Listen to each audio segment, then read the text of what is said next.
Good morning, everyone. Thank you for joining us for this Facebook Live. It is the Monday of all Mondays we've been saying today, Dylan. That's exactly what it says we all at the top stayed of up my sheet. far too late watching the Super Bowl last night, especially for us. We're up till 10:30. It doesn't bode well for doing a morning Yeah, show. I think I got 3 hours, 3.5 hours of sleep. max, it's fine. But okay. hey, we're here. We're doing it. It's Monday. We have to keep on talking, otherwise we'll fall asleep. That's right. All right, we're going to dive into the weather, which is meh today. Yeah. We'll talk about that in a second. But first, a reminder, you can find us live here on Facebook every weekday morning. We go live about 8 o'clock or so for you. You can also find us throughout the day on your Facebook feed, as of course the video is saved there. So get your news and weather headlines. Also, find us on our Inform YouTube channel and on your favorite podcast platform. Go to inform.com/podcast. Look for the Inform Minute.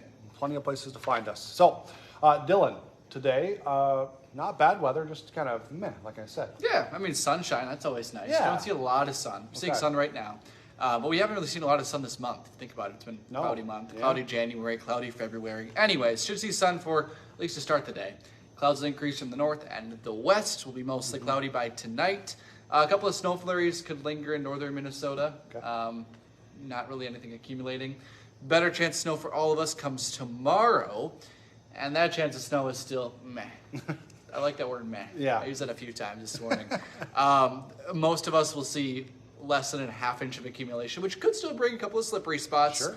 But that moves on through. And then temperatures once again in the 30s tomorrow, Wednesday. Today will be in the middle 30s. Okay. And then following Wednesday, we cool down into the teens as we wrap up the week. But otherwise, staying dry. Our only chance of snow is tomorrow, and it's calling it a chance of snow is far-fetched.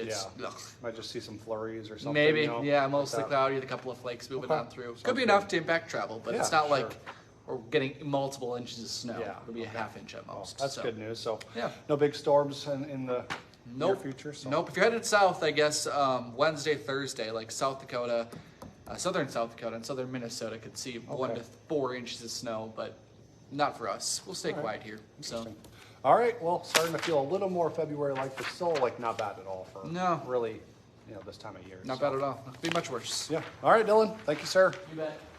All right, let's dive into your local headlines here this morning. Today, Minnesota lawmakers will be in St. Paul to kick off the legislative session. During last year's session, lawmakers got most of their budgeting work done. Well, this time around, state lawmakers have a lengthy agenda ahead of them, regarding policy decisions. They're expecting to discuss bills on childcare, sports betting, parking regulations, and physician-related death. Also, they're going to do some cleanup on a couple of bills that passed last spring that maybe didn't go exactly how they had in mind. The one that's off the top of the head, the most pressing issue, is addressing the use of force stipulations for school resource officers. That's created quite the stir over the last year or so with that. So lawmakers expected to address that right away and then clear up any confusion surrounding that law. This week, we are expecting an announcement that could bulk up a primary race here in North Dakota. North Dakota Public Service Commissioner Julie Fedorchak considering a run for U.S. House. The Republican, she was first appointed to the Public Service Commission. She then won an election to finish a term in 2014. Then she got a full 6-year term in 2016. She was also reelected in 2022. Right now, an investigation is underway after a man shot himself during a traffic stop in West Fargo.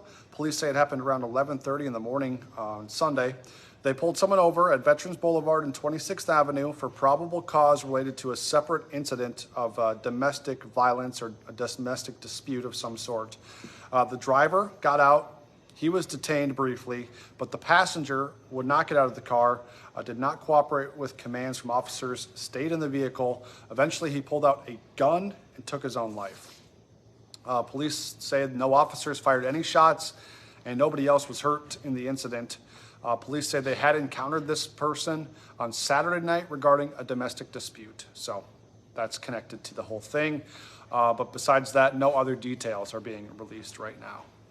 All right, this morning, the Kansas City Chiefs are waking up Super Bowl 58 champions. Of course, they beat the 49ers last night, 25-22 in overtime. It's the 4th Super Bowl victory for the Chiefs in franchise history. They're now back-to-back champions. And my nightmare continues as they're going to have, of course, a celebration parade on Wednesday. Everyone's going to talk about them all off season. Oh, Scott. It's been fun all morning long. He's a Bronco fan, in case you don't know. Yeah, That's Broncos fans. I'm a Viking fan. That's like if the Packers won 2 in a row. I don't know if I'd be tolerable either. Pretty much the equivalent, and 49ers had it. They had it. They did. And then they didn't. The scripted NFL. Oh yeah. Just goes and gives to the Chiefs again. No.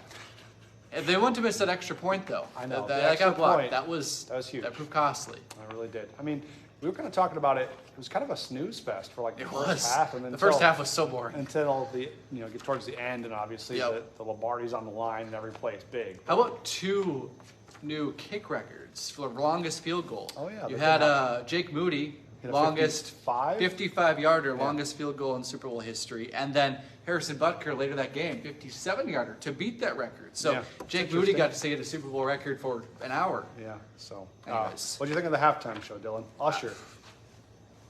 I'm not a big Usher guy, so I really shouldn't have an opinion in this. I don't think. I thought it was okay. Not my favorite. Yeah. Not my least favorite. Yeah. Somewhere in the middle. Yeah. So fair. Overall, I'm just bummed the Chiefs are the champions. Yep. Sorry if you're a Chiefs fan, but this guy's not.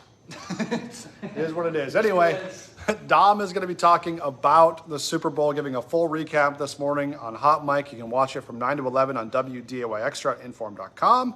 Plus, a high school game this weekend produced a record-setting 61 points for one player from Hawley. You'll be able to meet him on Hot Mic this morning, so make sure to tune in for that.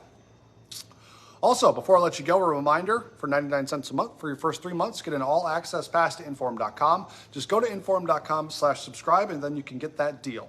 And then join us throughout the rest of the day for our WDAY newscasts. Our next one's at 11, then 4, 5, 6, 9, and 10. And I'll be back here tomorrow morning for First News from 5 to 7. So join us then. Bye.